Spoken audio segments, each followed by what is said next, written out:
अब बात राजस्थान की, जिसकी अशोक गहलोत सरकार के एक फैसले से जयपुर वासियों को 15 साल पीछे लगता है जैसे जाना पड़ा है। जयपुर में इंटरनेट बंद होने की वजह से देश विदेश से आने वाले सैलानी शहर में अपने ठिकाने तक पहुंचने के लिए भटक रहे हैं, क्योंकि शहर में गूगल मैप नहीं चल रहा। यही नहीं, ओला उबर टैक्सियों के पहिए थमने से लोगों का सफर करना मुश्किल हो गया है। आखिर ये सब क्यों हो रहा है, देखिए इस रिपोर्ट में। 5 रुपए मैं डिजिटल पेमेंट करने की कोशिश कर रहा हूँ। नेट बंद है, जिसकी वजह से हम 5 रुपए की सरदर्द की दवा भी नहीं खरीद सकते हैं। देश दुनिया में भले ही भारत की डिजिटल क्रांति की चर्चा हो, लेकिन जयपुर जैसे महानगर में आप डिजिटल पेमेंट नहीं कर सकते। हम लगातार कोशिश कर रहे हैं ओला के साइट पर जाकर बुक करने के लिए टैक्सी। आप देखिए, ये साइट खुलेगा ही नहीं। अशोक गहलोत सरकार के एक डर की वजह से जयपुर वासियों के लिए सफर करना टेढ़ी खीर बन चुका है, क्योंकि गुलाबी शहर में ओला उबर और बाइक टैक्सियों के पहिए थम गए।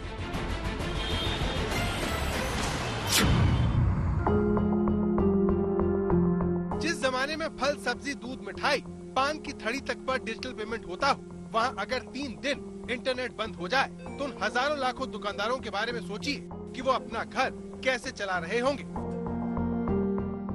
पिछले 4 साल में गहलोत सरकार ने राजस्थान में 96 दिन की नेटबंदी की है, जबकि जनवरी 2020 में सुप्रीम कोर्ट कह चुका है कि इंटरनेट संविधान के अनुच्छेद 19 के तहत लोगों का मौलिक अधिकार है, यानी ये जीने के हक जैसा ही जरूरी है। इंटरनेट को अनिश्चित काल के लिए बंद नहीं किया जा सकता, लेकिन फिर भी नेट बंदी अशोक गहलोत सरकार का पसंदीदा फरमान बन गया है, भले ही तरुण दत्ता जैसे छोटे कंपनियों के मालिकों का कामकाजी क्यों न ठप हो जाए। नेट कहीं चल नहीं रहा है। आप ये बताइए कि कैसे कट रहा है दिन? कोशिश कर रहे हैं कि जो बैकलॉग रिटर्न वर्क है जो हम लोग माइक्रोसॉफ्ट ऑफिस और उन सब में कर सकते हैं वो कंप्लीट कर लें, वो कुछ प्लानिंग कर लें, वही काम चल रहा है। बाकी अदरवाइज जो प्रोडक्टिव काम है, जो क्लाइंट्स के साथ कमिटमेंट है और जो डिलीवरीज देनी है, वो डिलेड चल रही हैं।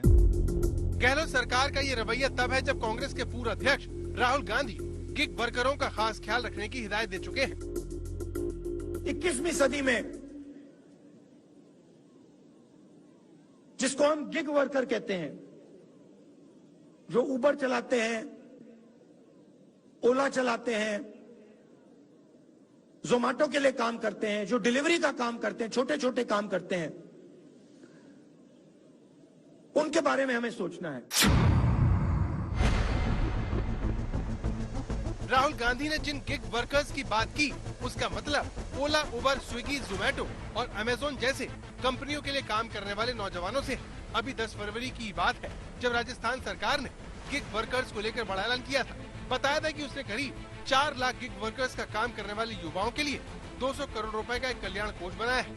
लेकिन इस घोषणा के 15 दिन बाद ही इनमें से अधिकांश बेरोजगार हो गए, जिसकी वजह सरकार का वो डर है जिसने उसे जयपुर समेत कई शहरों में नेटबंदी करने को मजबूर कर दिया है।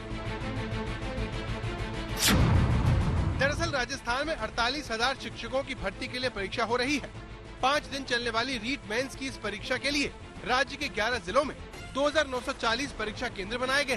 पेपर लीक न हो इसलिए सरकार जनता के संयम की परीक्षा ले रही है और उसने राजधानी जयपुर के अलावा भरतपुर, अजमेर और कोटा में नेटबंदी लागू कर दी है। जयपुर के लोग तो 25 तारीख से ही नेटबंदी का सामना कर रहे हैं। इसका नतीजा यह है कि सब्जी मंडी के छोटे कारोबारी हो या फिर किराना कारोबारी, इंटरनेट बंद होने से हर कोई परेशान हो रहा है। बहुत परेशानी है जब से नेट बंद रहता है, जिनमें ऑनलाइन का बिजनेस बिल्कुल ही बंद हो जाता है। और आजकल ऑनलाइन का ऐसा हो गया, कैश कैरी कोई करता ही नहीं है, हर आदमी ऑनलाइन भी पेमेंट करता है। दिन भर में बिजनेस 70 to 80% सफर होता है। सोचिए, जिस जयपुर में रोजाना हजारों देश विदेश से सैलानी आते हैं, वो महानगर 15 साल पीछे चला गया है, जब लोग चाय और पान की दुकान वालों से रास्ता पूछकर ठिकानों तक पहुंचते थे, क्योंकि तब गूगल मैप नहीं होता था। लेकिन गहलोत सरकार की वजह से परीक्षा के लिए जयपुर आने वाले परीक्षार्थियों के माता पिता बड़ी मुश्किलों से परीक्षा सेंटर ढूंढ रहे हैं। मेरे आने जाने में परेशानी हो रही है। मैं बाइक बुक करके घर जाता हूँ, कल से परसों से कुछ भी नेटवर्क नहीं आ रहा है। इस चक्कर में नेट चालू नहीं है, तो ना तो बुक हो रहा है रैपिडो ना बाइक, बड़ी परेशानी आ रही है। बसों में भी भीड़ ज़्यादा है, कभी मिलती नहीं है, लेट जाए तो दिक्कत आ रही है। सुबह जल्दी आए तो दिक्कत आ रही है, ना तो ओलो बुक हो रहा है, ना उबर, ना रैपिडो। बाइक बुक करके मैं घर जाता हूँ। गहलोत सरकार के कार्यकाल में पिछले 4 साल में 12 परीक्षाओं के पेपर लीक हो चुके हैं। जितना डर बेरोजगारों को पेपर लीक से लगता है, उससे ज्यादा सरकार डरी हुई है। तभी तो सरकार इंटरनेट बंद करने जैसे सख्त कदम उठाने को मजबूर हो गई है। जयपुर में हर जगह दुकान पर जहां पर जाइए आप, इस तरह से लोगों की आदत हो गई है डिजिटली पेमेंट करने की कि कैश कैरी नहीं करते हैं, और जिसकी वजह से परेशान होना पड़ रहा है। जम्मू कश्मीर के बाद राजस्थान सबसे ज्यादा नेटबंदी वाले राज्यों में शुमार है। हाल ही में राजस्थान में 88 बार इंटरनेट सेवा सस्पेंड हो चुकी है। 18 बार नेटबंदी के साथ जयपुर इस मामले में नंबर 1 है। इसके बाद सीकर और उदयपुर का नंबर आता है। इससे भी चिंता की बात यह है कि पेपर लीक रोकने के लिए सरकार ने मई 2022 की कांस्टेबल भर्ती परीक्षा केंद्रों पर मोबाइल फोन जैमर लगाए और बायोमेट्रिक पहचान की शुरुआत की, लेकिन फिर भी पेपर लीक हो गया। नेट बंद करने का एकमात्र कारण ये कि पेपर जब एग्जाम हो रहे हो उस वक्त कोई गड़बड़ नहीं फैले। सोशल मीडिया के जरिए, इस ऑनलाइन सिस्टम के जरिए कहीं पेपर जो लीक करने वाले लोग अधिकतर बंद है, लेकिन फिर भी कोई आदमी गड़बड़ नहीं करे, इसीलिए नेट पे पाबंदी लगाई। इंटरनेट से दुनिया चल रही है, पूरा जीवन अब उसके इर्द गिर्द है। फिर भी सरकार ये क्यों नहीं समझती कि पेपर अलमारी से लीक होता है, इंटरनेट से नहीं। लेकिन अलमारियों में रखे पेपर को बचाने की जिम्मेदारी जिस सिस्टम की है, उसे दीमक ने चट कर रखा है। शरद कुमार, जयपुर, आज तक।